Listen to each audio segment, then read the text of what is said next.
Vous aimez l'histoire juive ? Retrouvez Liana Gurfinkel dans Un jour notre histoire sur Studio Kalita, c'est tous les matins, pour découvrir ensemble les événements et les personnages qui ont fait notre histoire. Eliana, bonjour, Boker Tov. Boker Tov Daniel. Alors, ce matin, vous allez nous parler de l'histoire d'une figure, on peut le dire, controversée de l'histoire, on va dire, de l'État d'Israël, puisqu'il s'agit du professeur Yeshayahu Leibovitch, qui est décédé un 11 Elul. Donc à la date de demain, demain, mais donc c'était en 1994. Donc, exactement, 94. Il y a 23 ans.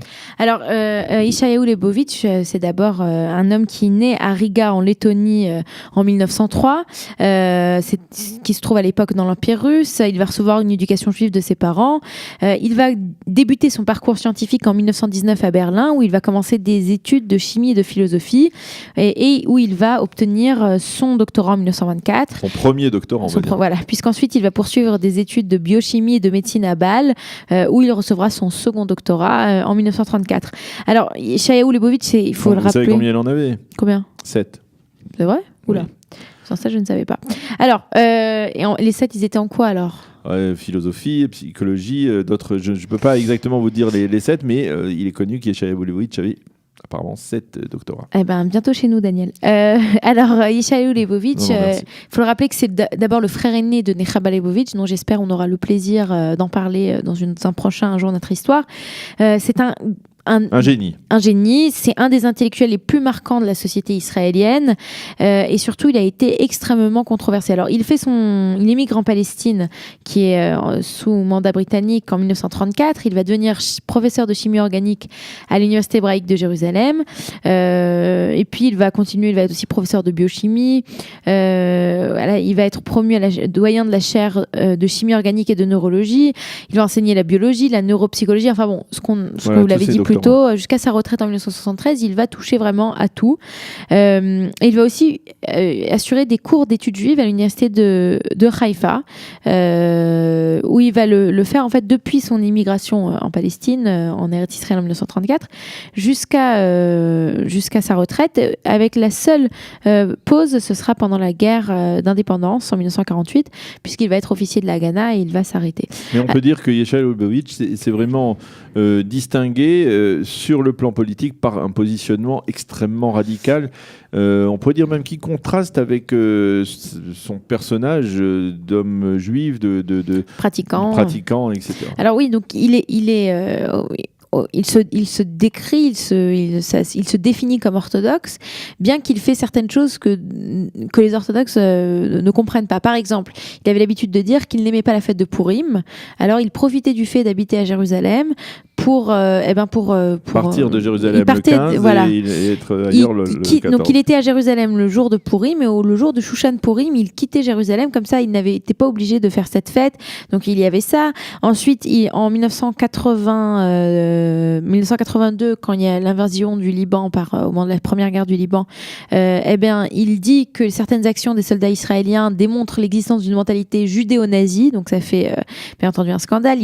Il va donc dire que les soldats juifs, les soldats de Tsahal seraient des soldats nazis. Ça fait scandale. Il milite contre... On peut dire qu'il a un positionnement très radicalement à gauche. Hein. Voilà, il est un grand objecteur de conscience. En permanence, il se lève contre certaines choses. Bien entendu, il va se lever contre les territoires. Il n'aime pas non plus cette idée d'État d'Israël comme un État juif de la façon dont il l'est aujourd'hui. Il voyait ça avec une manière beaucoup plus différente. Il s'attaquait à tout. Il s'attaquait à la Kabbalah, par exemple. Pour lui, la Kabbalah sont fallacieux et s'apparentent à l'idolâtrie. Donc c'est des positions qui sont quand même très très très très extrêmes chez lui. Et bien que d'un autre côté, il soit un juif complètement orthodoxe qui était extrêmement pointilleux sur la pratique des commandements, de l'autre côté, il avait une critique très acerbe sur tout. Voilà. On l'appelait le Hadmour de la gauche israélienne, c'est-à-dire le rabbi de la gauche israélienne. Oui, et on l'appelait aussi le prophète de la colère. Et d'après ce que j'ai compris, Daniel, vous l'avez rencontré à plusieurs reprises à l'université hébraïque de Jérusalem. À l'époque, je peux raconter cette anecdote, au début des années 80, 80, Yeshayahu Leibowitz donnait des cours régulièrement dans un amphithéâtre de l'Université hébraïque de Jérusalem, et dans le cadre d'une série de conférences dans lesquelles les étudiants israéliens invitaient des personnalités israéliennes.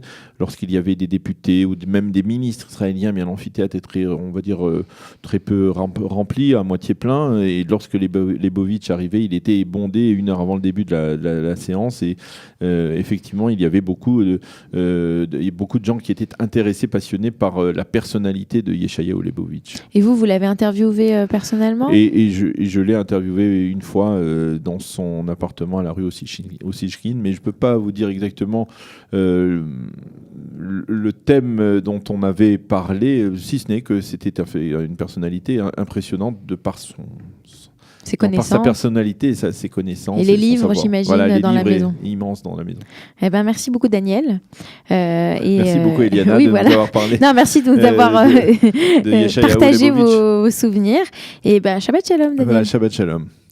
Voilà, c'est la fin de cette chronique. Un jour, notre histoire. Nous poursuivrons notre heure d'actualité sur studiocalita.com. Vous aimez l'histoire juive ? Retrouvez Liana Gurfinkel dans Un jour notre histoire sur Studio Kalita, c'est tous les matins, pour découvrir ensemble les événements et les personnages qui ont fait notre histoire.